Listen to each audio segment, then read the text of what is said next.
ঠিক এই মুহূর্তে আমি দাঁড়িয়ে আছি চাঁদপুরে পদ্মা, মেঘনা এবং ডাকাতিয়া এই তিনটি নদীর সংযোগস্থলে।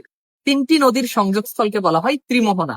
আর আমাদের এইচএসসি বাংলা দ্বিতীয় পত্রে বোর্ড পরীক্ষায় প্রায় এই প্রশ্নটা আসে, ত্রিমোহনা কোন সমাস? ত্রিমোহনা হচ্ছে দ্বিগু সমাস। এই দ্বিগু সমাস থেকে আমাদের পরীক্ষাতে প্রশ্ন আসে যেখানে শুরুতে একটি সংখ্যা থাকবে এবং পরপদের অর্থের প্রাধান্য পাবে। খেয়াল করে দেখো, ত্রিমোহনা যখন বলি তখন কিন্তু পরপদ মোহনাকে বুঝায় এবং শুরুতে একটি সংখ্যা থাকে।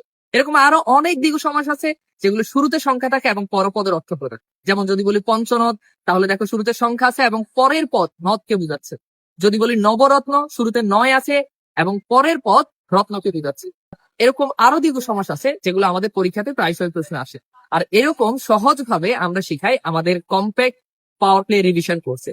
তোমরা যারা এসএসসি 26 ব্যাচের রয়েছে এখনো আমাদের পাওয়ার প্লে কোর্সে এনরোল করনি, আমাদের বাংলা ক্লাসগুলো কিন্তু চলমান রয়েছে। যারা এখনো এনরোল করনি যুক্ত হয়ে যাও তানভীর ভাইয়ের সঙ্গে এবং আমাদের ফুল টিমের সঙ্গে।